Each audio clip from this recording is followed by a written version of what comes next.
Hi, I'm Stephanie Hand. I'm a special educator at Andover High School. I've been there for 18 years and I've had other jobs in education before that. I've worked with Helen and Linda on these workshops for a number of years. And at present, I'm teaching small, substantially separate classes in biology and physical science, and also inclusion classes in science. Linda? Hi, I'm Linda Lawrence. I'm in IA in inclusion classes, math and science. And I've worked with Stephanie since she came into the building and Helen since she came into the building. And the reason that we're presenting together is because we have become a really strong team, and that has made a lot of difference for our students. Yes. And I'm Helen Fitzgerald. I'm a speech language pathologist. I've been doing it for, 20-something years. And I've worked with preschoolers and elementary students, middle school students, high school students, college students. So I'm hoping that as we go through this presentation on language disorders, we'll be able to speak to each of the levels that you're at. And hopefully you will get a couple of strategies for whatever level of student you teach with. And Linda's right. What we have seen is how powerful it is when we collaborate. And that's another reason why we're here today, because we together make a difference. And so the more we work together, the better it is for all of our students. So welcome back to those of you who we've seen before. I'm recognizing a lot of faces, which is awesome. And welcome to those of you who I've not seen yet. So let's get started, shall we? All right, Steph. As Helen mentioned, we have some basic objectives that we'd like this workshop to look at. We want to actually define what a language-based learning disability is. When some students are diagnosed with it, you get a variety of responses from parents, and some of them will say, but my child speaks just fine, can't get him to stop talking. That's not a language disability. And hopefully by the end of this, this session, you'll have a better understanding of what it actually is. We're going to go over the differences between receptive and expressive language as well. And finally, we hope we're going to present a lot of different strategies, and we hope you take away some that you can use jumping in, hopefully when we go back to school. But that's, in any case, hopefully you'll learn some strategies that you can use right away with your students. You know, you may be working with students virtually as well, and some of these strategies will come in pretty handy then too. I was thinking about that as I was going through this. A lot of these are ones that you will be able to use if you're working virtually one-on-one or with a small group. So that's a win for us. Okay, so again, this is just we're going to go over this really briefly. Please keep your microphone mute unless you're speaking, because we can hear background noises. And also, please, as much as possible, keep your camera on. We want to make this an interactive workshop, so we actually would like to see you and see what your reactions are to some of the things we say. We understand completely you're home, you have other responsibilities. If you can keep your cell phone to a minimum, that would be great. If you can't, we understand. If you're someone who usually talks a lot, like the three of us, please step back a little bit. If you're someone who's relatively quiet, step up if you want to say something, please. We welcome your input. If you have questions as we go through, please put them in the chat function. We do monitor it, and we will get to them as soon as we possibly can. So, you know, and answer them either in the chat or for everybody out loud. We're going to try and have a 10-minute break about halfway through the presentation. Sometimes it is a little bit after halfway through. Sometimes it's a little less than 10 minutes, depending on how we're running through the presentation. And the last thing is that we really want you to participate. We have 2 activities where you'll be in breakout rooms. We want to hear what you have to say, because we all, Helen, Linda, and I all learn from, every time we do this workshop, we learn from you. Absolutely. So speak up and we hope this will be as interactive as we possibly can. Then for Zoom, by now, I think most people are familiar with it, but this is just a very quick review in case you're not. First, if there are participants who don't have their names on your picture, please make sure your name is on the picture. We need to keep attendance, and we need to be able to identify people who are here.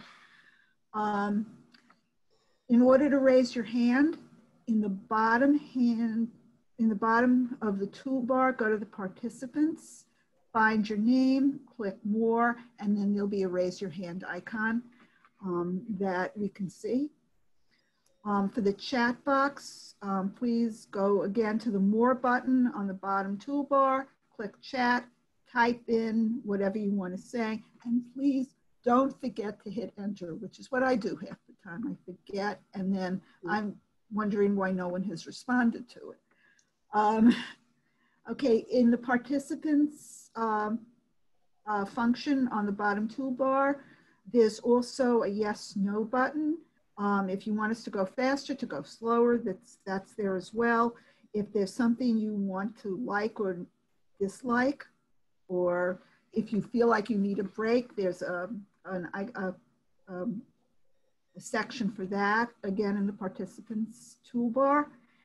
And the other thing is, when you go to the breakout room, if you need help, click the more button and then click ask for help.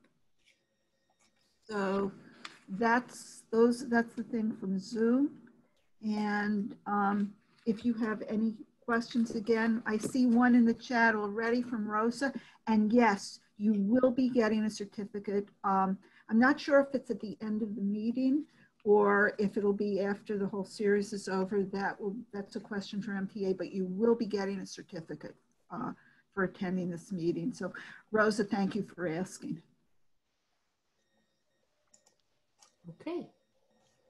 Okay, so the first thing we're going to talk about is, what is a language disability?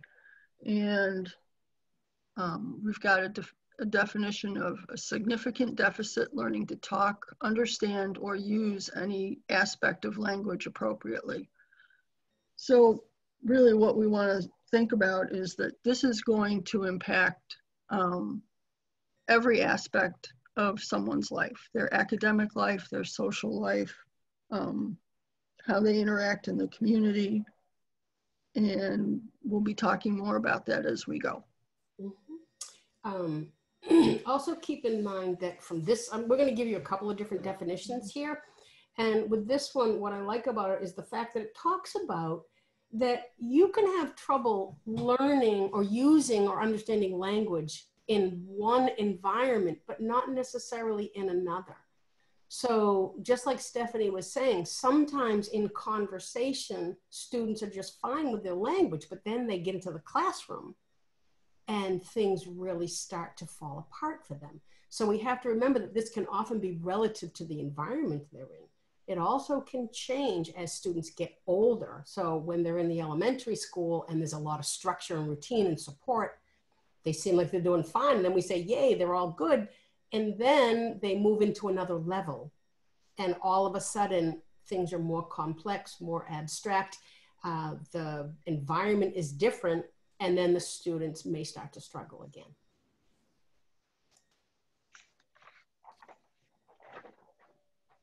All right, so there's 4 basic types of language modalities, and each one has different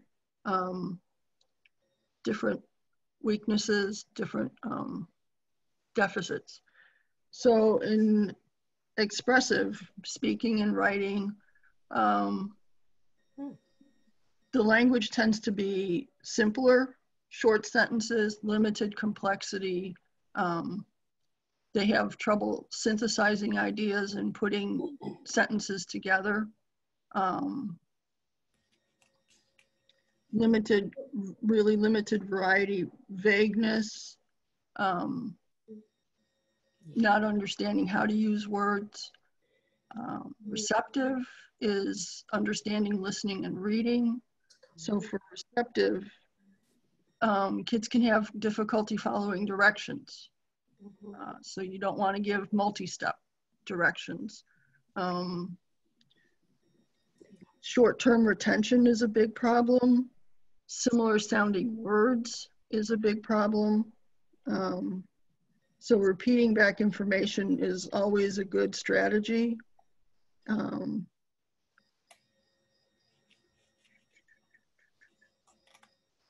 And let's see, okay, pragmatic, social skills, and appropriate use.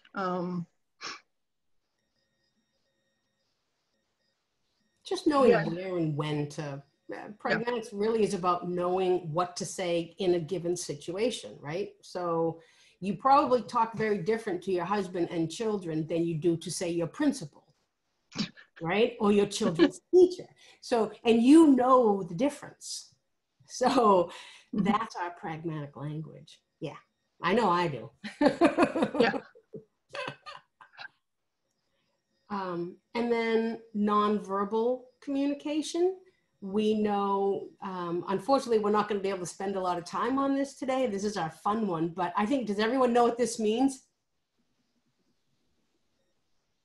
Right?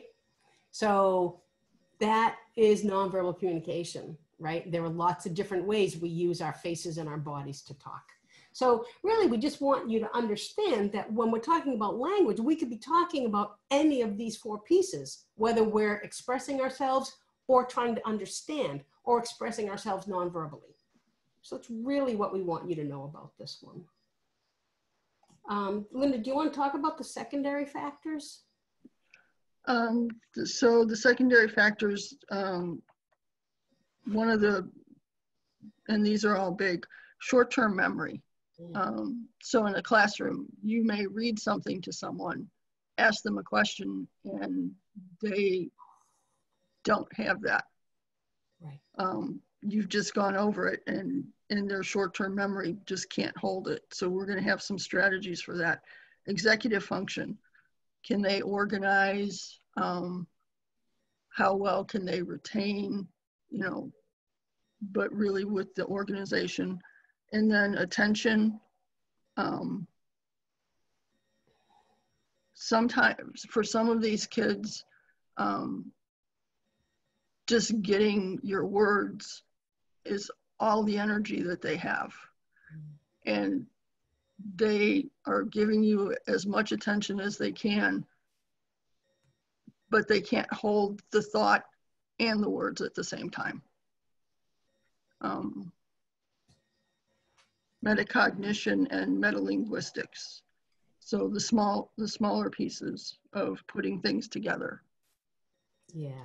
So like when a lot of times as we develop our language skills, we can start talking about language and we can start talking about our thinking about language. And you need to be able to do that when you're trying to discuss your thoughts and your opinions, right? You have to be able to have that. You also have to be able to use your metalinguistics and talk about language when you're editing things, whether it's verbally or in writing. So those are those kind of big picture skills that really support our language as we go along. All right, so the first definition we gave you comes more from a speech language pathology perspective. The second definition that we're giving you is from the DSM-V. So the DSM-V is where we get all of our diagnoses put together. And they look at all of the different types of diagnoses. I think it's every 10 years. I could be wrong about that, but I think it's every 10 years they start to redo these. So they've changed this idea of what language disorder is in the DSM-5. We used to have expressive language disorder and mixed expressive receptive language disorder. Well, now we have language disorder. So what it really means when we look at it from this perspective is that students who have a language disorder have difficulty kind of across the stages with using their language or understanding language, right? And the big pieces that we run into trouble with is these guys have very limited vocabulary. So we often assume that kids understand the words that we're using, and they don't. And we'll talk more about that as we go, but really, if there's one thing that you take away from this, remember that these guys with language disabilities often have very reduced vocabulary. So when we're asking them to listen to lectures, listen to videos, read things, they often struggle greatly because they don't understand all of the words that we're saying. So that's a really important one. They also have limited sentence structure. So they have just short little sentences, right? Not a lot of complexity. And for those of you who work in the older grades, think about it, right? Sometimes we're getting into some pretty complex ideas. Kids need complex language to talk about complex thoughts. The other thing is, even when kids are little, we know that the level of complexity, kids can use complex sentences by the time they're 5 years old. So we want to see more longer sentences for kids. That's one of our goals, is to get their sentences to be longer and to be more complex. And then there's this impairment in discourse. And discourse is really when we're talking and the different types of talking that we do. So we need to be able to connect sentences, use more than one sentence to explain things, to describe things, to compare and contrast things. So those are three pretty big areas when you think about school, and also when you think about just life in general. Think about when you want to tell a story. If you can't tell a good story, what do people do? They start to fade away. They're like, they'll like get to the point. They're like, what are you talking about? So there are social ramifications for this as well. One other thing that's important to remember is that students who have language-based learning disabilities have average to above average intelligence. So it's not a matter of cognitive impairment, right, that we see here. Exactly. And we're going to talk about that right now, because one of the other things that the DSM-5 tells us is that we're going to see below average, below that we would expect for a student's age, right? Their performance. But also that we can't attribute this to anything else. So sometimes people can get confused between the difference between autism and language disorder. Well, the thing about language issues is we'll call it a language disorder if there are no other things going on with the student. So if a student has autism, we will often say they have language deficits relative to the autism or in conjunction with the autism. And if they have intellectual impairment, then we will say that they have language deficits in conjunction with, relative to the impairment. So we see kids who have that kind of really clean diagnosis of this is a language disorder, but often we'll see language issues with lots of other types of diagnoses. So that's really what this is saying to us. It's kind of insidious. There's a lot of research that's happening, and sorry, I just lost my train of thought. I hate it when that happens. There's a lot of research happening, but it's hard for us to get a clear-cut picture of exactly what the prevalence is of language disorder, because language disorder is part of so many other things.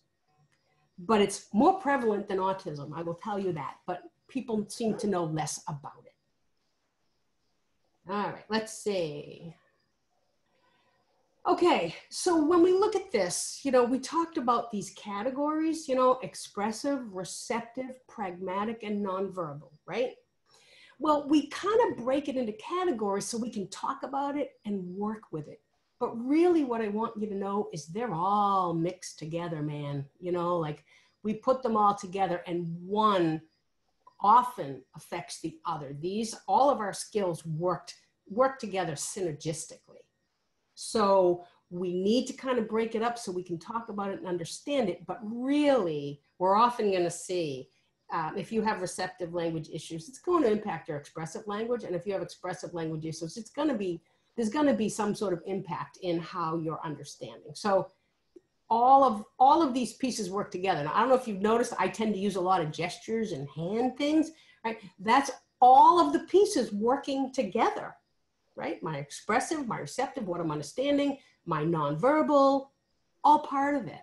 So just keep that in mind as we go along. These are my geeky pieces I need to get through. Like, I think it's important for us to know that. All right, Stephanie. Okay, so it's important to look at what characterizes these disorders. How they're shown and how severe they are varies from individual to individual, like most disabilities. They can change as students get older. Intervention early intervention especially has a huge impact on this. We can help kids improve if we give the necessary support and therapy. And if we do it when they're little, they have a much better chance of improving. The other thing is, Helen mentioned this before, and it can depend on the circumstances. If a child with a language disability is in elementary school and they're getting therapy and they are comfortable in their environment, they may present the same as any other student. They've learned what strategies they need to use in those circumstances, and they're fine. And sometimes kids are taken off IEPs if the diagnosis was a language disability, because miraculously it's gone, except that it isn't. That's what it means when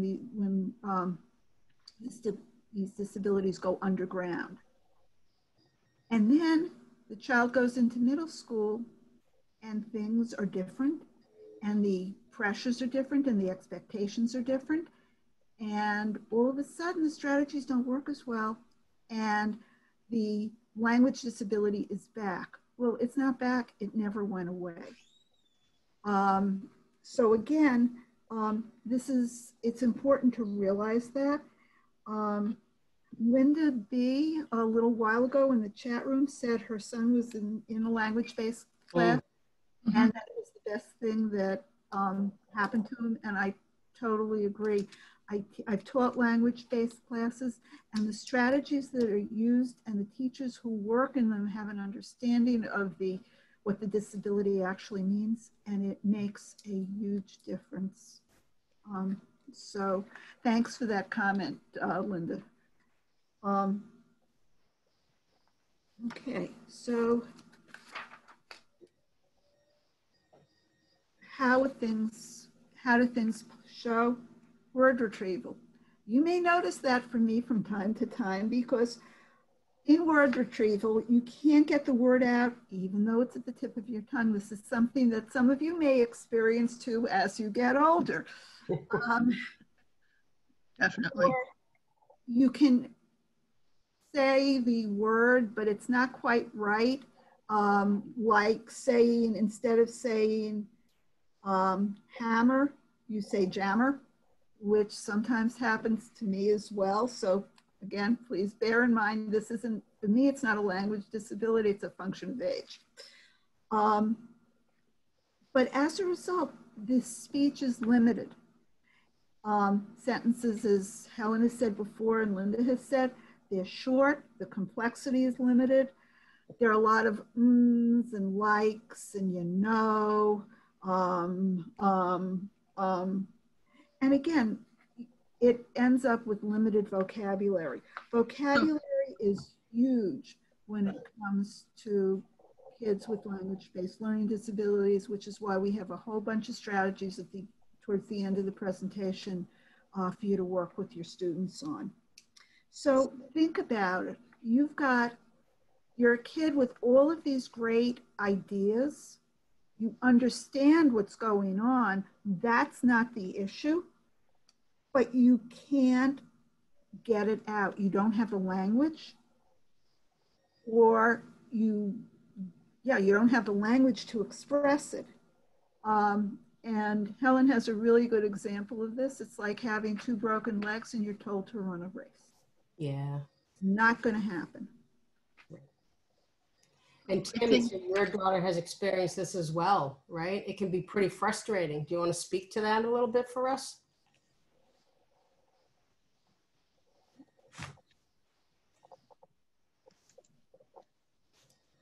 See if you can unmute yourself. There you go. Do you hear it? No. Still don't hear you. Rats. No. Mute, unmute. Yeah, for whatever reason, you're not coming through. Rats. I wanted to hear what you had to say. We'll try again. We'll try again as we go on. But I do know, I mean, I've worked with kids across the ages, and it's very frustrating for students when they are not able to express what they know, or when they're struggling to understand and they can't figure out, why do I not understand this? When they know that they're bright people, you know? So it's just very frustrating for people. All right. So how does this show up in terms of production? Because that's basically in schools how things are measured. Did you write the essay? What did you say in the essay? Especially, and it's not just in high school, even in 1st and 2nd grade, kids are being asked to write more and more. So if you have poor written expression, you're at a disadvantage from the get-go. Kids who can talk really well and profoundly and deeply about topics, but can't put it into writing if they're asked to do something at home, can really, really destroy a kid's confidence and just, again, be another source of frustration. We're going to spend some time working on combining thoughts and sentences.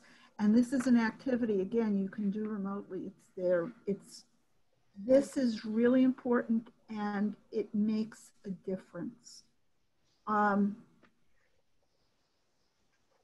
When you need to say something, a lot of kids will just repeat what they said and repeat what somebody else has said. They don't have the skills to rephrase things. To say something in a slightly different way. They can be accused of plagiarism if they can't rephrase something that they read in a textbook. So again, these all show up in the classroom, and they affect these kids tremendously. Mm-hmm. Okay. This one, for whatever reason, is a little glitchy. I don't know. This is going to be our glitchy presentation, people. Not sure what happened here. So we're going to move to the next slide right away. How about that? Is that any better? Yeah, you're just putting things in one at a time. Oh, okay. So you need to add things as you go along. Okay. Can we just, before we move on, Kathleen asked, is that the same as summarizing? It's not quite the same as summarizing. Summarizing is actually a very complex skill, and it's really difficult for kids to do. It's difficult for a lot of adults to do. In order to summarize, you have to understand what the most important information is. So you're starting from that place. What is the most important information that I need to now retell to you? You have to be able to retell. You have to understand the difference between what the main ideas are and what the details are, which details are extraneous. So this is really tough for kids, and it takes a lot of practice for them to get there. And one of the ways we can actually help them to start with this idea of summarizing is to get them to rephrase. So we do some, we can give kids a sentence and then ask them to change some of the words into synonyms. And then if they can, flip the sentence around. And that's a great way for kids to start with this idea of summarizing. But what we're actually doing before we do that is we're paraphrasing, right? Because as the kids get older, they can't be plagiarizing, right? You can't just put things word for words. And teachers are always saying, put things in your own words. Mm-hmm. Well, that's very abstract. Like, what the heck do you mean, put this in my own words? So helping them say, okay, let's figure out first, like breaking into small pieces. What are the main ideas of this? What ideas don't we care about? Then once you've written those down with a student, then you can say, now let's change that into your own words. And here's how we do it. We change some of the words with synonyms, and then we flip the sentence around if we can. So does that help, Kathleen? I hope. Okay. All right, so receptive language, comprehension. That's really about comprehension. What do we understand? Ellen, can you bring the other points in? There you go. Oh, look at that. So that's what I did? Yep. Okay, there they are. Yeah, glitchy today. How's that? Is that better? Yes, that's perfect. Okay. So, yeah, so a lot of time, not a lot, but sometimes we lose our patience with these students because they don't look like anything is wrong. Their conversation can be with their peers can be totally on point, and then we ask them to do something academic and they fall apart. And it's like, but you can do this, why not this? So that's something that with each student you need to individualize where their areas of difficulty are.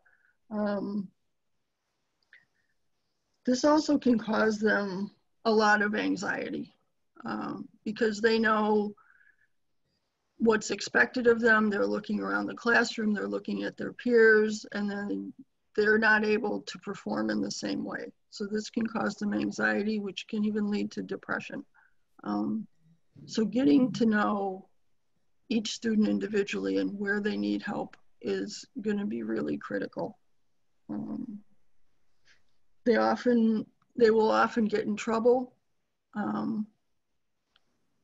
They'll be labeled as stupid. They'll get teased. Some of these kids will be the class clown because it's easier to be the class clown than it is to be thought of as stupid. And especially as they get older, that happens a lot. So again, checking with the IEP and really being able to know what their difficulties are and which strategies you are going to use is critical. Yeah.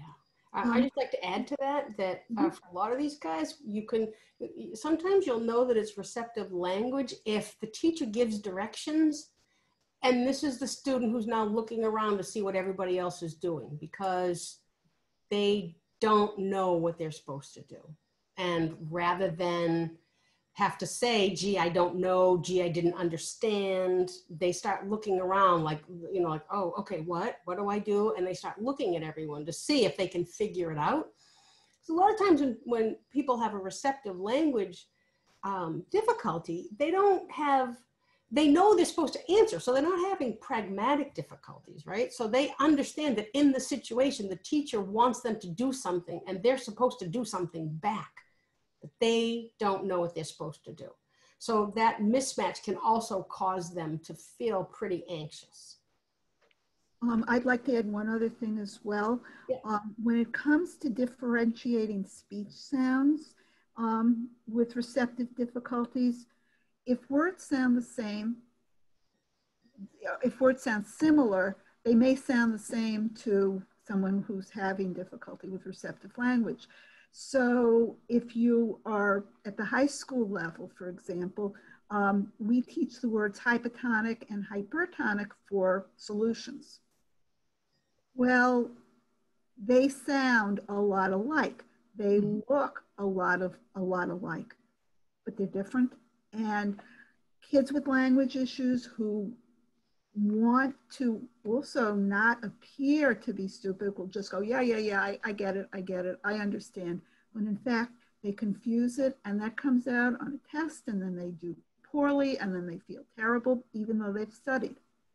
So again, it's this sense of frustration, and not, if a language disability is undiagnosed or is diagnosed as something else, it can be devastating.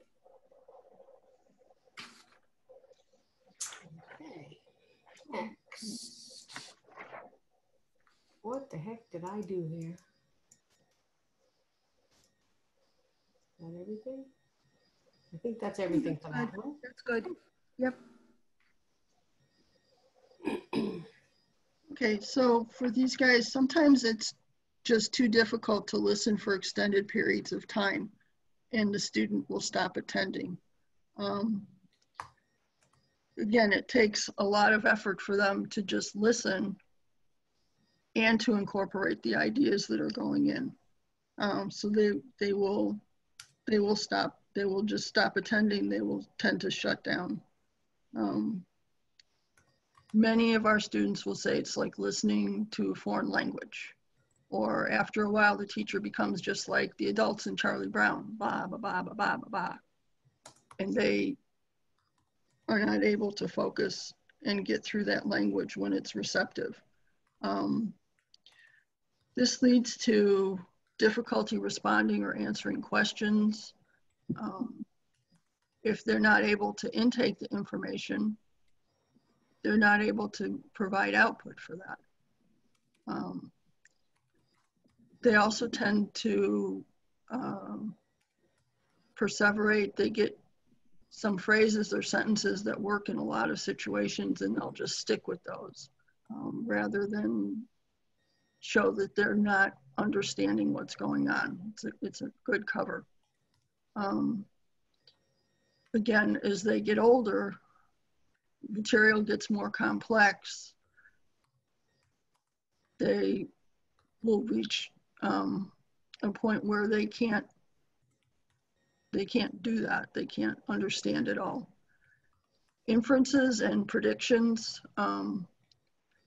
Inferences are really tough for kids with comprehension issues, because you have to kind of read between the words and then extrapolate and make a prediction.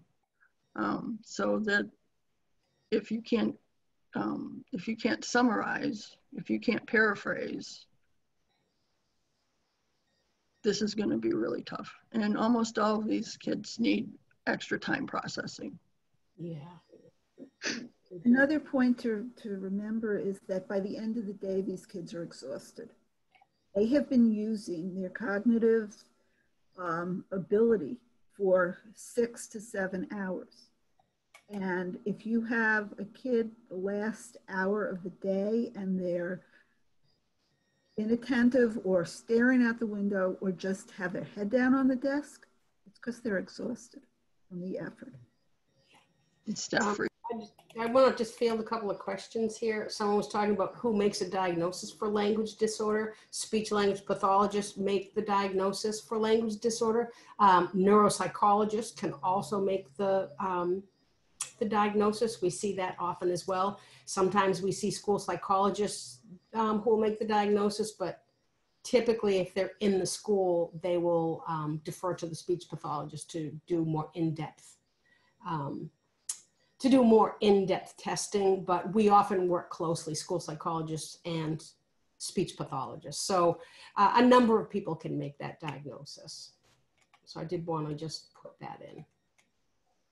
And then behavioral issues from Maria. Yeah, a lot of times when students are not able to express themselves, or if they're feeling anxious or foolish because they're not understanding, then they definitely will start to have behaviors. Like Linda said, they would rather be seen as a troublemaker than as, you know, someone who is less than their peers when it comes to academic learning. So we talked last week about autism, and we said that behavior is communication too.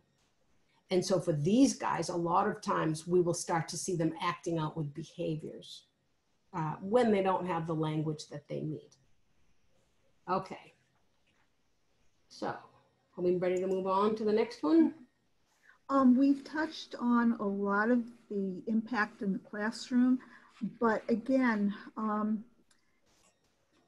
teachers talk a lot.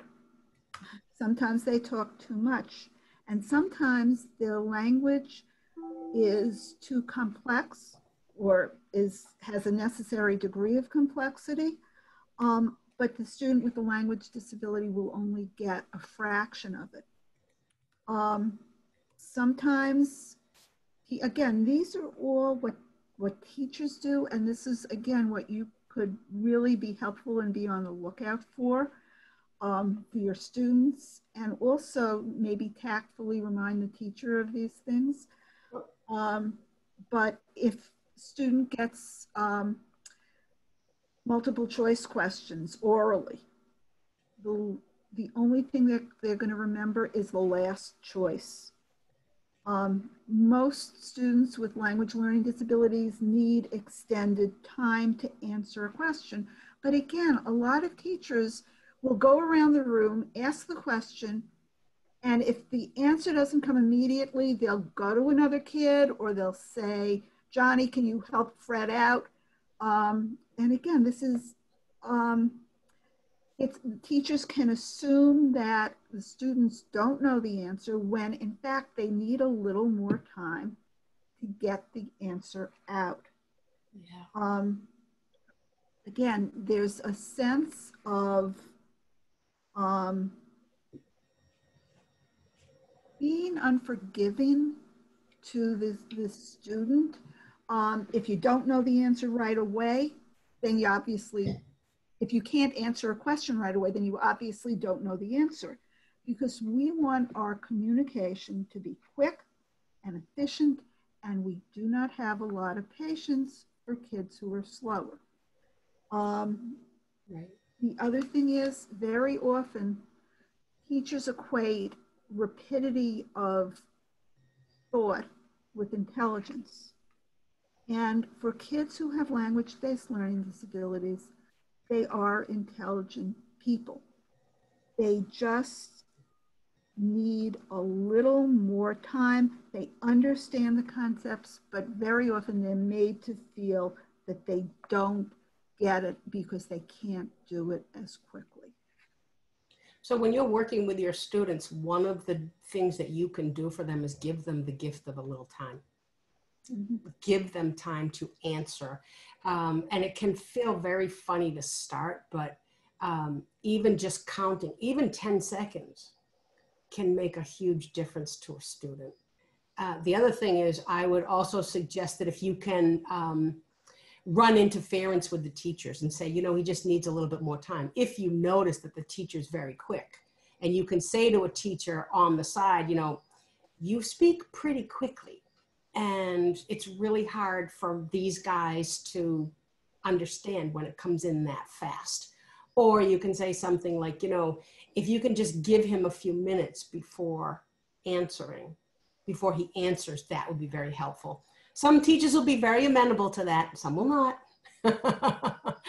But even if you're, you know, if the teacher is not amenable and you're working with them, you can give them some extra time to just formulate their thoughts or process what you've just said to them.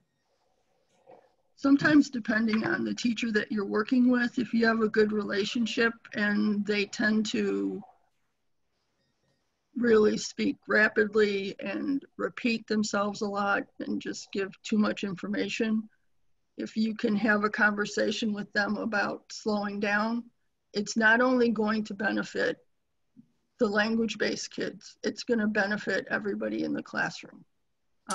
If they can, and I know it really depends on the relationship you had with this teacher, but I worked on this over the course of several years with one particular math teacher, because she was just like fast, fast, fast. And it's like, no, slow it down, slow it down, slow it down. Right. Another thing, Linda, that you did when I first started working with you would be, if I was going too fast, Linda would raise her hand because the kids wouldn't, and say, Mrs. Hand, could you please go over that again? I didn't quite get it. And so that was also kind of a signal for me, again, to slow myself down and to just be more cognizant of the students' needs. Donna posted a very nice strategy, giving a student a heads up on a question that they will answer. Some teachers will do that when they realize that students need when they need extra time. So they'll either have a signal, or they'll tell the student when they come into class, we're going to be doing this, and I will ask you this. So you have some time to get ready for. And that, Donna, that is a great strategy to use.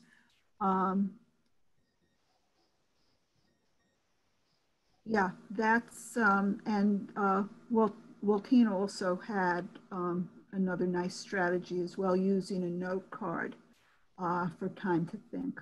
Yep, TTT. I love those. I tend to love the note card, sticky note, non-verbals, because it's easier for kids to do that. It's not calling lots of attention to them.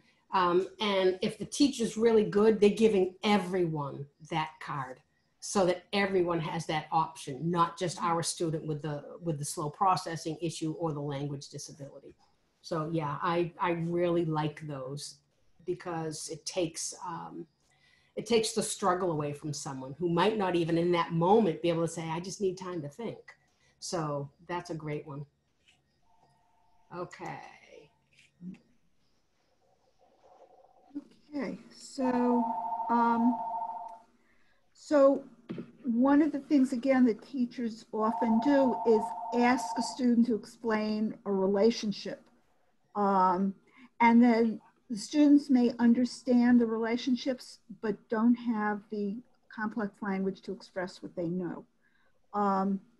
If you look at what we've posted for impact in the classroom, and again, we've gone over this, a lot of these trouble areas are also part of the Common Core that a lot of school districts take to heart and try to follow. But again, difficulties will show up in expressing things like cause and effect, problems and solutions, compare and contrast. That's a huge one, because that's on every MCAS that every kid is going to take. They will have, is almost always at least one question from grade 3 or 4 to high school, compare and contrast A and B. And again, for kids with language issues, this is very difficult. Okay. I'm going to back up one step for a minute, if that's okay. Kathleen asked about this last one. A lot of our students with language disorders, if you look at this last bullet, they have difficulty with time concepts, right? So lots of our guys don't know the difference between before, after, especially when they're younger, though I've seen it with older students as well. When, whenever, while, all of these little words that signal time. Well, a lot of them may not understand what those words mean. So when you're thinking about a timeline, right, and you need to put things in a time sequence, if a student doesn't understand those time words, it's going to struggle. He either isn't going to express it appropriately, or he may not understand that first the Pilgrims landed, and then there was a Thanksgiving. I'm terrible with this stuff, but so they may not quite understand that sequence of events in a timeline because they don't understand the words, the time words. So I remember working with a seventh grade student at one point, and we were talking about the Hijra. So it was when Muhammad goes from Medina to Mecca, I believe. And I was asking him questions about where and when. And I said, okay, after one paragraph, I said, where did Muhammad go? And he said, Tuesday.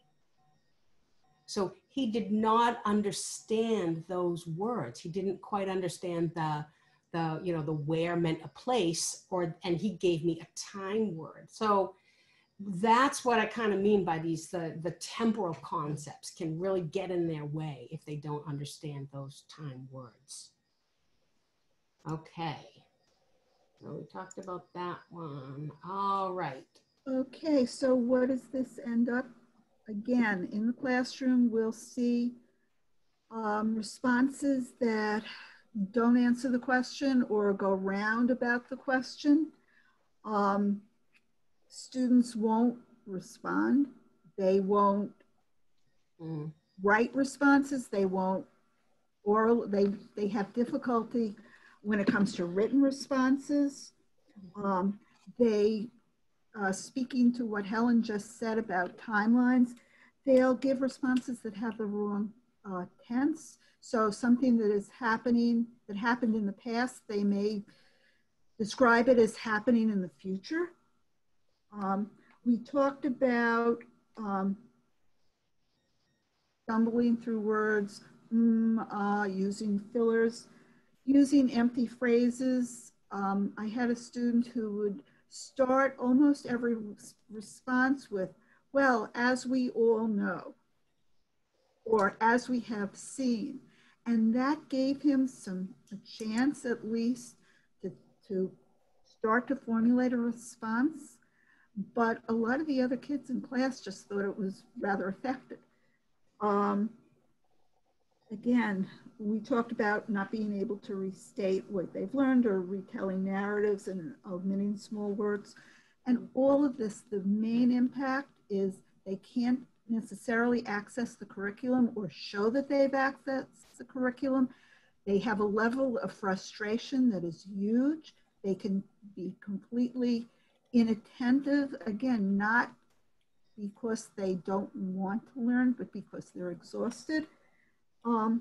And in responding, they can sometimes even sound like robots because they've got a pattern and it works for them and it helps them, but it doesn't quite sound like your typical kid.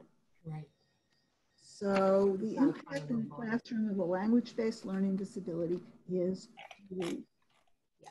So I just want to address one more question. I want to talk a little bit about, from Judy, talking about students who are nonverbal, right? So that's like a whole other area that we don't really have time to talk about. But if you think in terms of either limited language or no language, imagine the impact that has on being able to socialize with your peers, right? So especially as kids get older, they need to be social. They need to feel accepted. We use our language as a way to connect to other people. If you're nonverbal, it's that much more difficult for you to make social connections. So you're either using handheld picture cards or you're using a device. Well, think about when Stephanie was talking about the time that it takes to do that. I wish I could say that human beings were more patient, but we're not.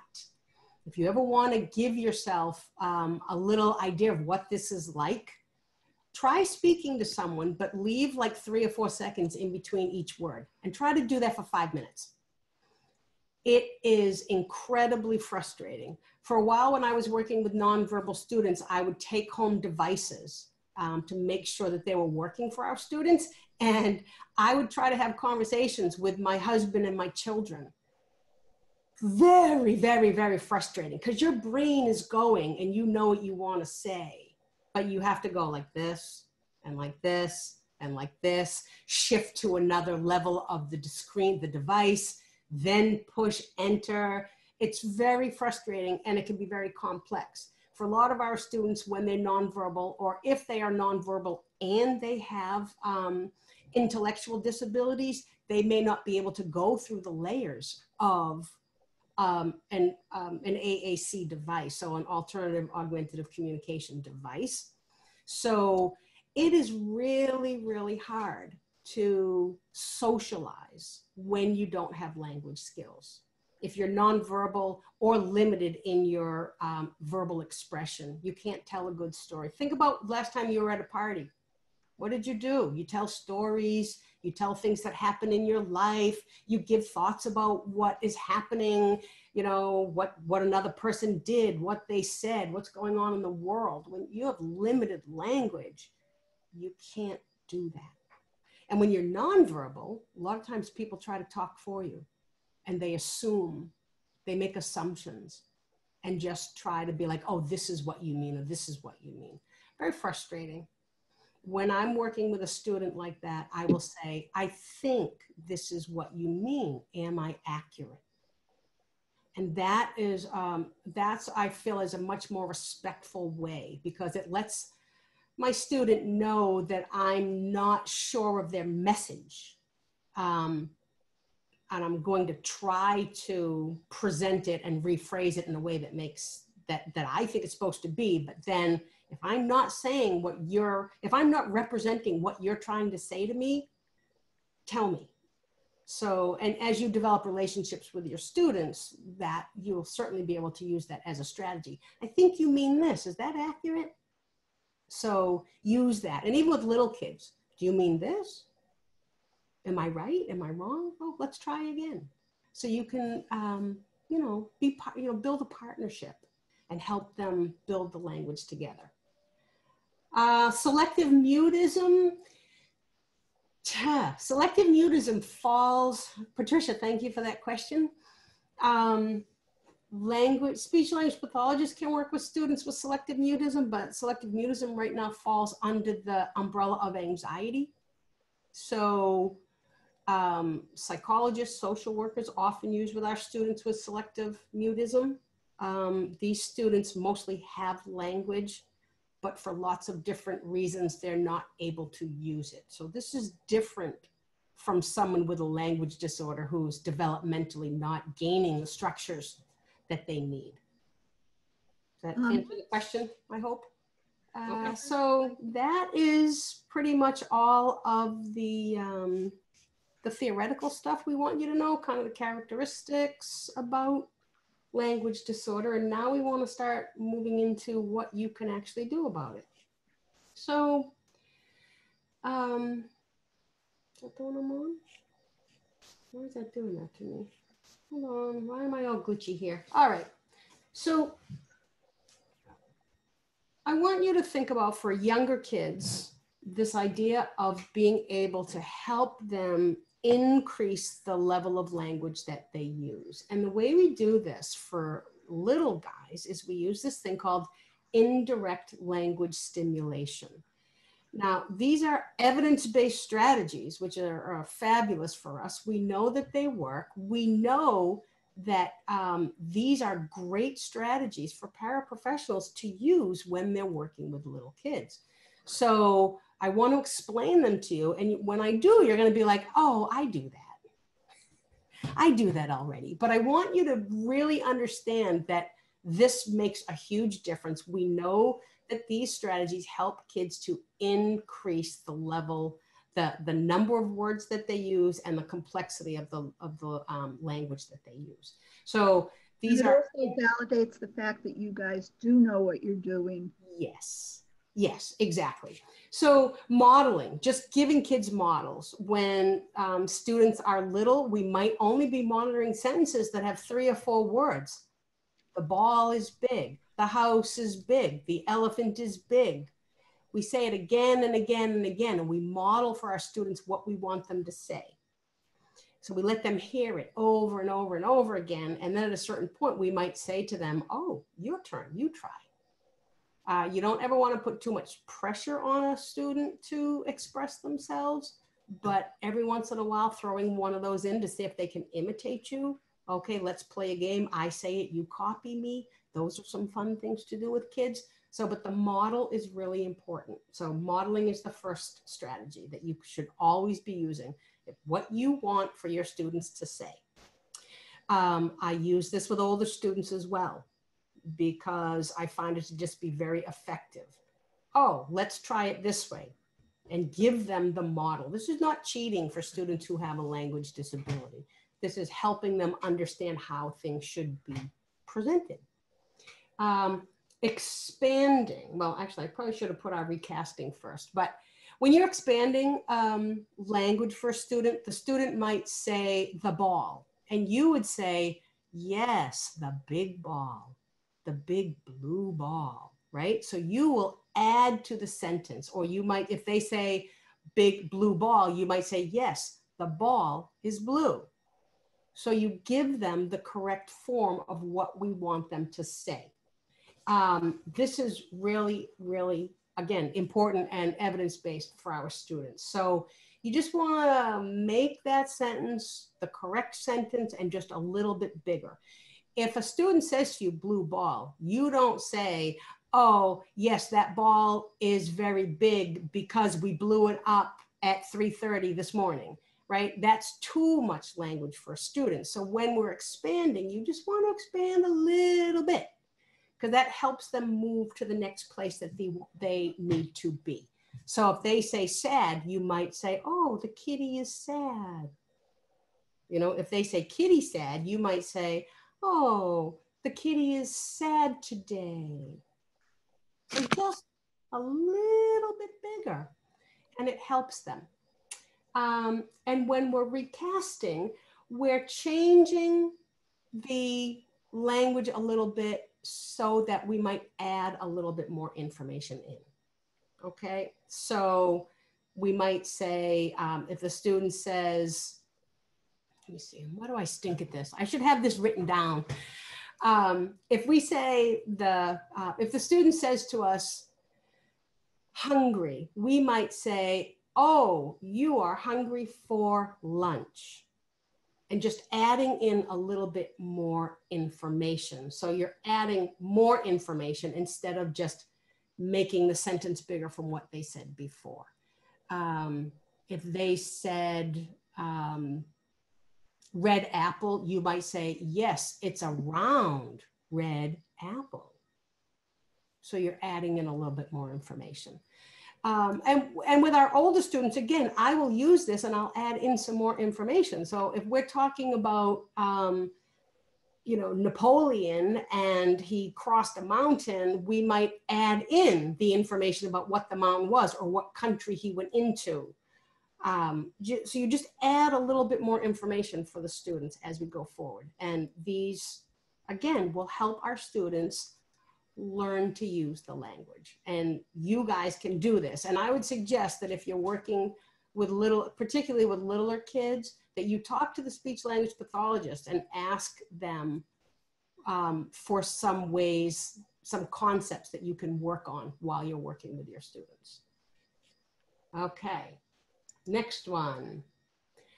So kernel sentences, right? I mean, it sounds like, oh, what is this kernel sentences thing? A lot of times our students will give us very short sentences. And when you're using a kernel sentence strategy, all you're going to do is ask them the WH questions to make those sentences bigger. So, Steph and Linda, we're going to play this game together. I'm going to say, I'm the student, and I say the boy ran, all right? Or you are. Now I'm going to say to you, Stephanie, where did the boy run? The boy ran down the street. So now we have a bigger sentence. We don't just have the boy ran, we have the boy ran down the street. And I'm going to say, Linda, how did the boy run? The boy ran quickly down the street. So now we have the boy ran quickly down the street. When did the boy run, Stephanie? The boy ran quickly down the street at lunchtime.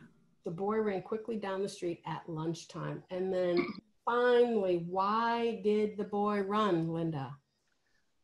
The boy ran quickly down the street at lunchtime because he was hungry.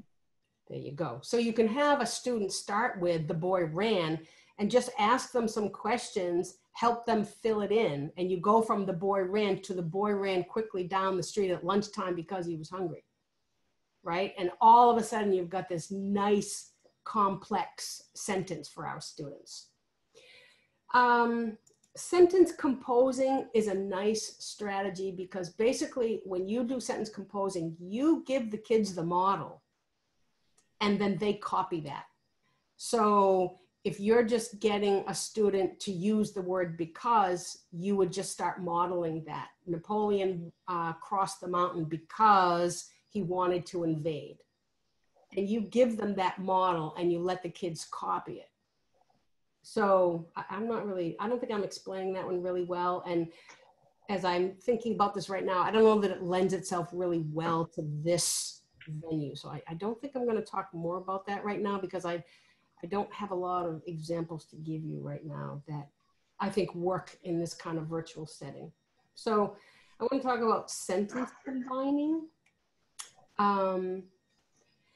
And in sentence combining, we know that this is a very effective strategy for helping students increase the complexity of their language. It is evidence-based. It's also kind of fun and interesting for students.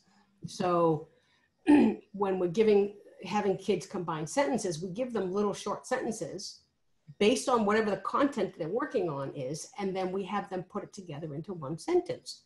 So if you're working with a student on chemistry or history or an English novel, you can take a big sentence and just make it into small pieces. And kids can put the sentences back together again. So let me show you an example of this. So here we have, it was a night. The night was dark. The night was stormy. The boy ran down the street in the night. All right, so there's a way for us to put all of this information together in one sentence. Anyone want to try it in the chat? You want to try to put all this together in a sentence, or you want me to do this first one?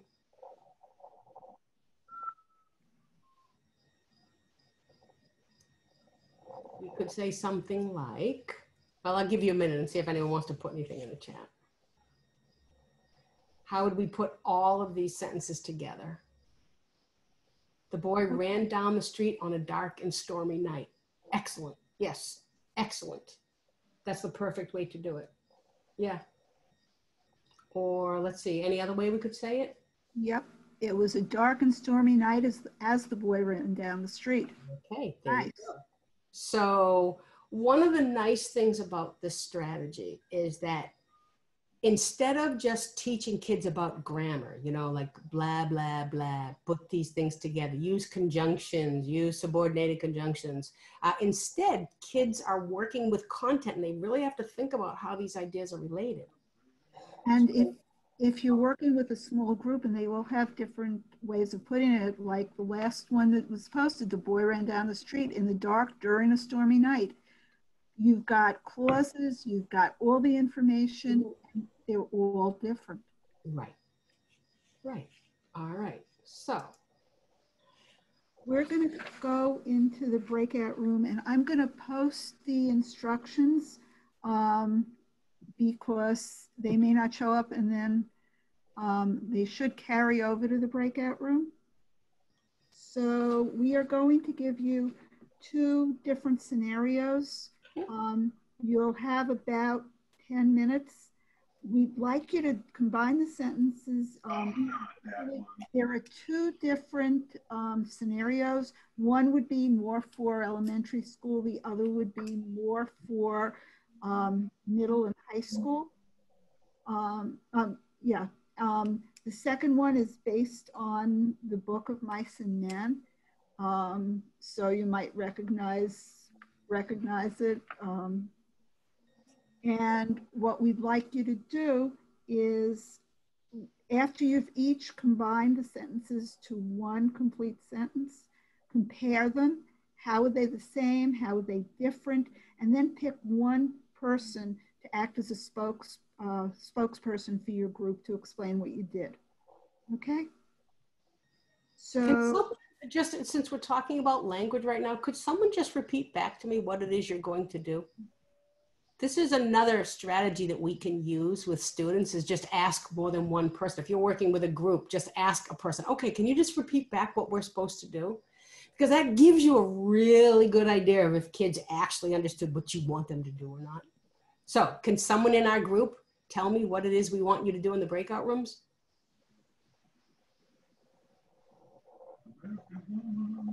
Okay, Linda, thank you. Put all these statements into one sentence. Yep, that's the first part. Then what?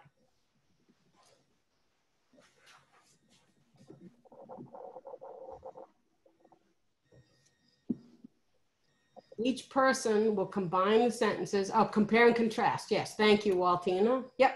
So you're going to put all your statements into one sentence. You're going to compare and contrast, and then one person, choose one person in your group so that we come back all together. I can say, okay, from this group, who's speaking to tell me about your experience? Okay. So what did you think of this kind of activity? Interesting? Mm-hmm. Right? You're not really thinking like, oh, I have to use a subordinating conjunction. You're thinking, what I really want you to say about this is you're thinking about the actual content. Right. So when you're working with your students and they have these big complex sentences, make little sentences for them, and then that helps them to be able to think about the content.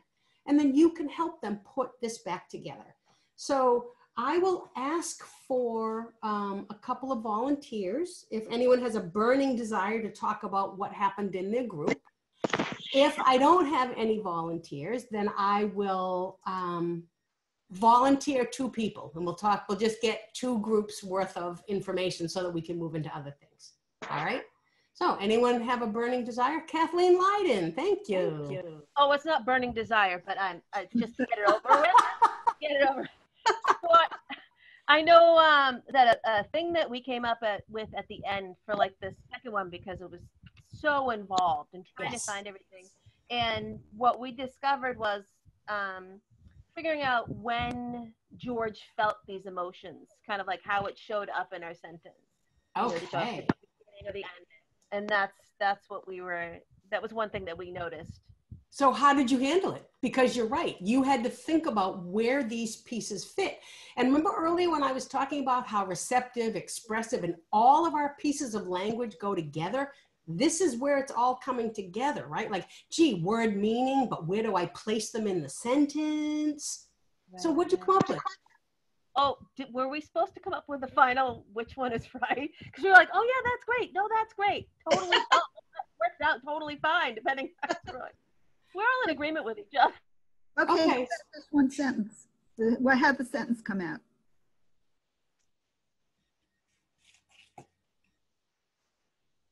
All right. So let's go to any other group want to volunteer for us? Teresa had her hand up. Okay, Teresa, let's have it, ma'am. We actually come up with 3 different sentences, and depending on how you placed it, it changed who was running and things like that. Right. So we had the mouse ran to the kitchen and the cat pounced on it.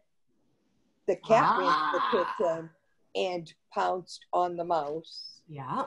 And the cat saw a mouse that ran to the kitchen and the cat pounced on it. Perfect. So one of the beautiful things about this is if you're working with students on content and they come up with 3 different ways, you can talk about the differences in meaning if there are differences, which is huge for our guys. Or you can talk about, look, we said the same thing 3 different ways. And you're helping kids. Remember we were talking about flexibility of language and being able to use their language in more than one way? This is a beautiful way to help them do that.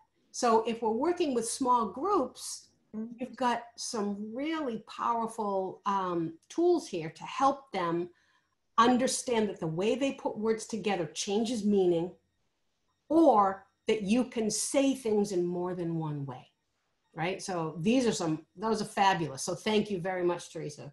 And I love, Kathleen, the way you said, yeah, look, we had all these different sentences and they were all like, they all worked, right? So it's kind of cool, but think about what you had to do. You really had to think deeply about that content. That's what we want.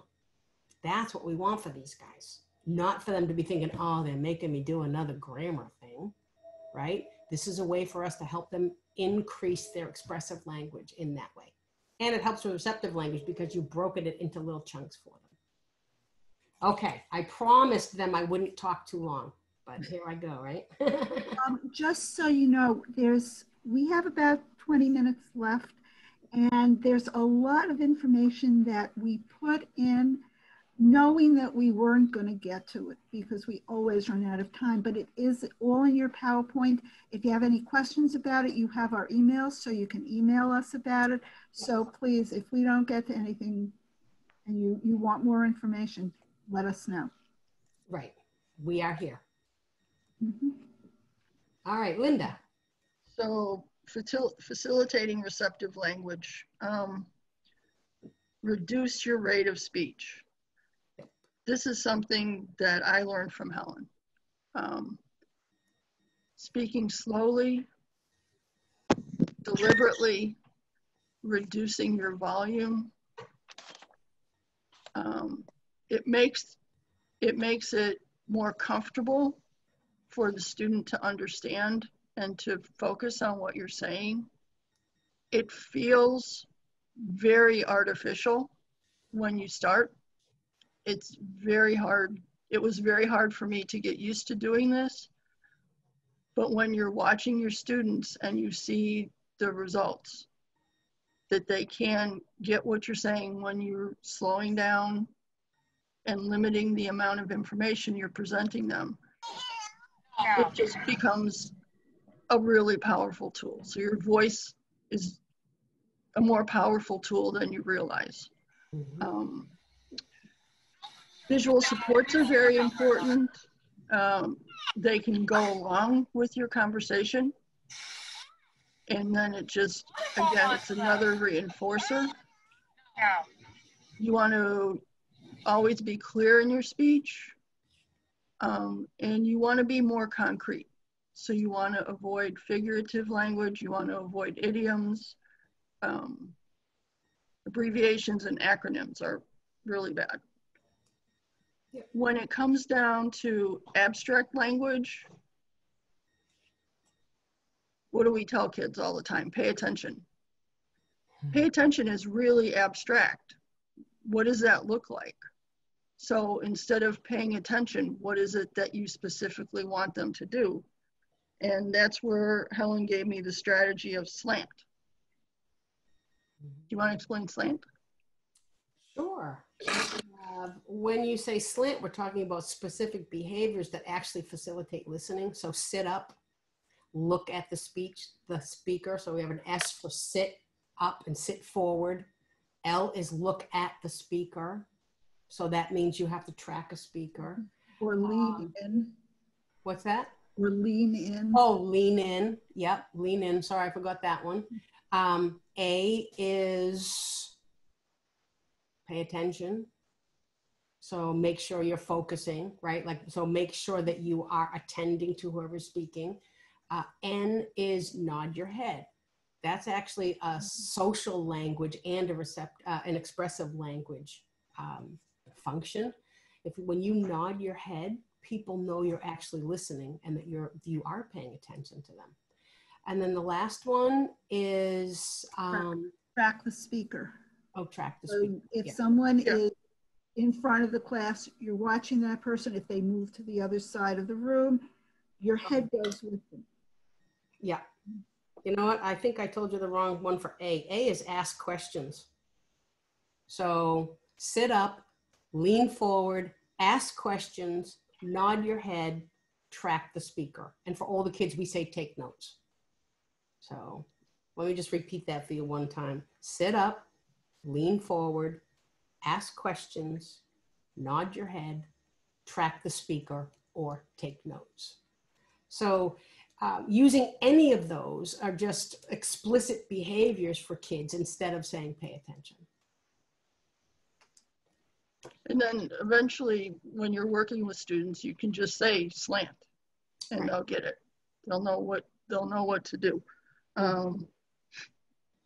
Claire? You want me to move on? Yeah. On this one? Yeah, I think chunking, we all know. Okay, everyone understands chunking, right? Right, you just want to break it down into smaller pieces. Yes. And really go as small as you can. Mm-hmm. If your student doesn't need it that small, you'll know right away. Mm-hmm. But if they do need it that small and you don't, they're going to sit there and say, yeah, I got it. Yeah, I got it. And they don't. Right. So go as small in those steps as you can. Yes. Okay, beautiful.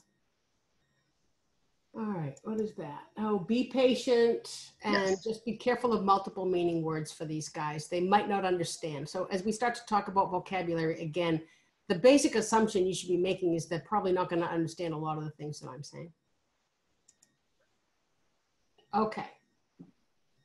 So. Okay, so again, we've just said this a lot, and the strategy is really valid. You want to use short, simple sentences, especially when giving directions, and not too many directions at one time.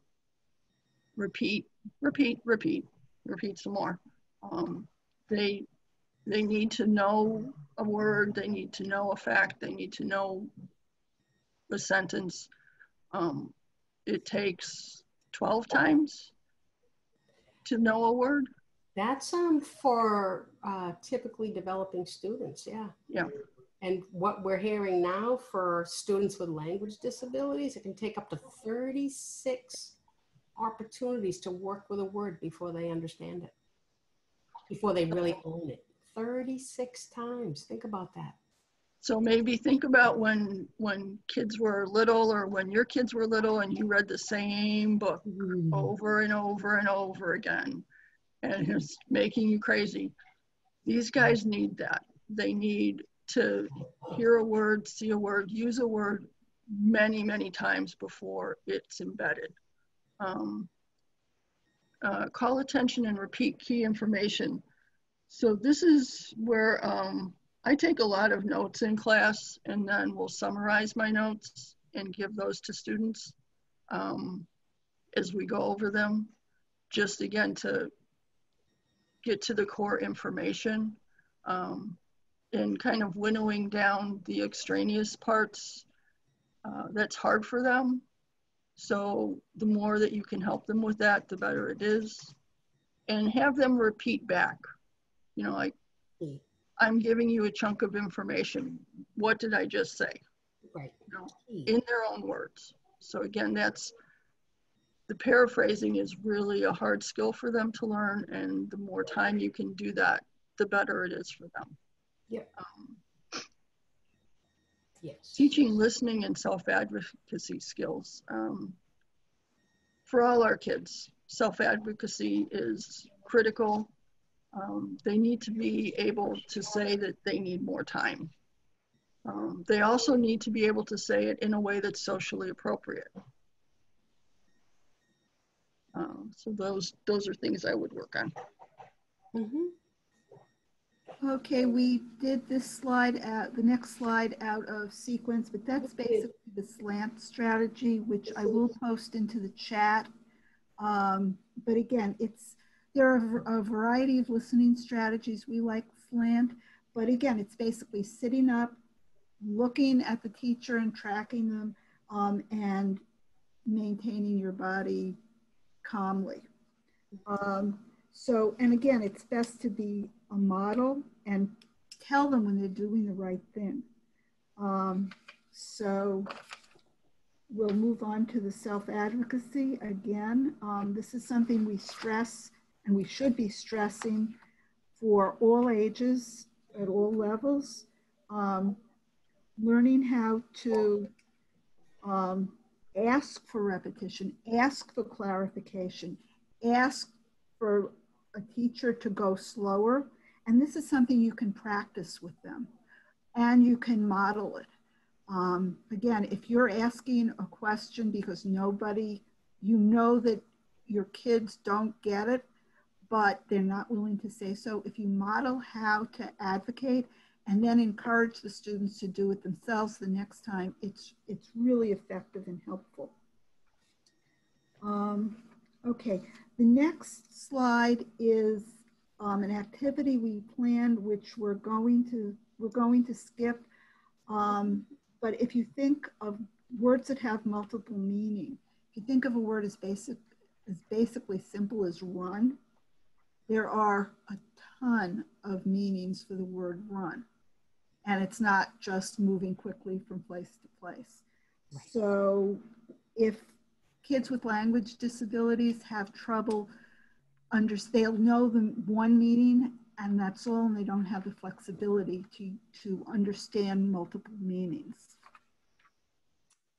Which brings us to idea of what is a word. Right. I'm going to put the slant into the chat now while you take over. So, you know, we talked, if you think back to the beginning of this presentation and we looked at the DSM-V definition, it talks about these kids often have limited vocabulary. So we really want to spend the rest of the time we have together talking about vocabulary and ways we can help kids interact with it. Because like we talked about, they need 36 interactions if they're going to really know a word. So what I really want you to understand about a word is that a word is really a package of knowledge. It's everything you know about that word. So if you think about the word cat, you know an awful lot about the word cat. A lot of it is from experience. There are different types of cats on TV. There's Felix the cat. There's the, I don't know, I know there are other cats. I can't think of them right now, but there are a ton of different cats on TV. We think about Cats for Halloween. We think about Cool Cats. We think about Cats the musical. So think about all that background knowledge you have for the word cat. So it's a package of information, and the more you have in your package, the better you know a word. So if you think about the word revolution, you might not know as much, you might not have as much in your packet about revolution as cat, because you can see a cat, we can talk about what a cat looks like, you know, we can talk about we're allergic to cats, we love cats, lots of different things we have in our background to talk about cats. We have less in our background about a revolution. Maybe what we learned in school ourselves. I have not lived through a revolution, you know, so I don't have that in a personal experience, but we've learned about it in school. So if you think about gaining information that way, and you have a student with a language disability, they may not get that experience either because they don't have access to the learning. Then we come to my next word. I want you to think about how much information do you have in the packet for the word zeitgeist? Right? Not a lot. Right, not a lot. Most of us have like nothing in our packet for the word zeitgeist. So we don't have the information to be able to work with that word, right? You can't, if you see it in a sentence, you're not going to know what the heck it's talking about. Maybe you'll get some context, maybe you won't. A lot of our students with language disabilities have that lack of information for a lot of very common words. So I had a student, I was asking him comprehension questions about a blue whale, and guess what? He didn't know what a blue whale was. Wasn't in his packet, had no information about what that might mean. When I asked him where this whale was, he knew that it was someplace cold, and then he told me the answer of like the place was someplace warm. So he doesn't have anything in his packet for a blue whale, where it lives, what it does, any of that. So keep that in mind as we move forward, because our job is to help kids fill the packet. All right. So there are different ways, and this is the first strategy. When you're working with your students, you can ask them, how well do you know this word? Because we're trying to build awareness. Remember, we talked about metalinguistics and metacognition, talking about words, talking about our thinking. Get them to start to say to you, All right, I've never heard of it. I'm a 1 for this word. I'm a 3 for this word. I know this word really well. You can say that for yourself. You can model, you know what? I think I'm a 3. I kind of know what this means, but I don't quite know. Let's look this one up. It's really very helpful for my students. I do this with all my students in every class, in every session when I'm working on vocabulary. They all know now, 1, 2, 3, or 4. If you're working with little kids, we call a 1 a stranger, a 2 an acquaintance, a 3 is a friend, and 4 is a BFF. Isn't that awesome? A teacher told us that they used that a number of years ago. We've been telling everyone about it ever since. So stranger, acquaintance, friend, and BFF, right? Like that word's my BFF. I love that. So use this with your students as much as possible so they develop an awareness of if they even understand what a word means. A lot of our guys just skip it. They're like, yeah, whatever. They don't even think, do I know that or not know that? So try to add this into your repertoire just while you're working with your kids. I think, should we practice, Steph, or not? I think we should go on because we only have about 5 minutes left. Okay, all right. And so go back through the slides and practice for yourself. See where you would rate yourself for these, all right? Like I know that for me, cesspitose used to be a 4, right now it's a 3. Okay. Fast mapping. I really wanted to get to this one. It's really important. A lot of times when you're working with your students, you don't have time to stop and really dig into a word, right? The teacher's talking or they have to get something done. They have to read this thing. Give the kids a user-friendly definition. Give them a definition. If you know that they're not getting this stuff, you can just say, do you know this word? And if they say no, say, this is what it means, and then move on. Because in school, a lot of times what we're really looking for is to get the big picture for content area. So sometimes you have to help them, just give them those definitions. This is called fast mapping so that they can understand the overall content of what they're doing. And I would do this every single time. Every time you come across a big word or word you know that you're pretty sure like they're gonna have no clue. Do it. Even for words, you know, I would love you all to try when you're working with your students, ask them if they know a certain word that you think they know. You'll be surprised. Like my blue whale guy, right? And he's in high school. So try that. Okay. Next one is word associations. When you're working with kids with any vocabulary lists, all you have to do is say, do these words go together? Why or why not? That means, again, the kids have to really think about these words. And the important part is when you say why or why not. The beautiful thing about this is there's often not a wrong answer. So unless they're completely out in left field, there's going to be a way for you to help them make those connections. The more they make meaningful connections, the more they're going to remember these words. So anytime the teacher says, well, you guys need to work together in your small group on vocabulary, use this. Do they go together? Why or why not? And then the next one, same thing, also helps kids. Again, we're talking about adding things to their package. So have you ever, have you ever had a tomato? Have you ever seen a blue whale?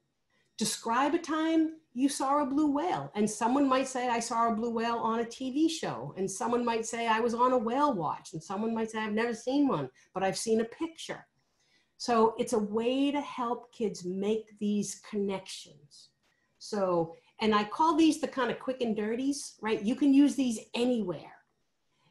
They're very helpful. So even if you're working with a kid while the teacher is going on, you can say, all right, let's just talk about this. Have you ever seen this? Describe a time you've done this.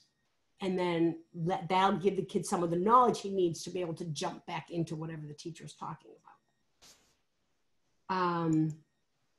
Okay, I think we have time just for one more strategy before we have to wrap it up. Okay, anyone in particular you want to do? Oh. Alike and different, or? You want to do alike and different? Yeah, do that one. All right, Linda, do that one and we'll end on this. Okay, so this is a receptive task, and this helps students understand categories and how things can be different from each other. If they have reduced auditory memory, put a list of words on the board. So ask students for 2 words that go with the description. So let's just try this one quickly. So they're both round fruit. So could you answer that? Could you give me one that were both round fruits? Right? So now kids have to think into their heads like, oh, okay, one is orange, one is red. So that can help us. That can help our students when we talk about how are they alike and how are they different. So that's those two, that's how they're alike. If we talk about how something is different, they're both used to measure things. So now we know that that's how they're alike, but how are they different? One measures fluids and one measures distance. So we're teaching kids that words can be the same but different, and that helps them with those relationships. So, as usual, we have not gotten through everything, but Linda, can you just speak to this last one to finish us off? Okay, so the parting thoughts. Mm-hmm. We all recognize the time constraints that we have. There's never enough time. Right. We're stealing minutes here and there to collaborate. We're walking in the hallways collaborating. We feel that these activities can be used, and you can use them really throughout the curriculum. And once you get used to using them, again, all of these strategies are evidence-based. They do take time to get used to them. But when you see your kids responding, it will be beneficial for them and reinforcing for you that you're helping. We hope that you've learned something today about language-based disabilities and what it means to know a word and how you can make a difference for your LD students. Again, time constraints, we all understand those, and as a parent of a special needs child, I want to say how grateful I am to all the IAs that he's ever worked with, because you change lives. You change lives for forever. Yeah, you do. And I want to say thank you. Yes, as do we all. On the last slide of the presentation is our contact information. If you have any questions about any of these or anything else, we really are here. So, and we really do believe in you and believe in the power of what we do together. So if you have questions or comments or things that, you know, you want to contact us about, please do.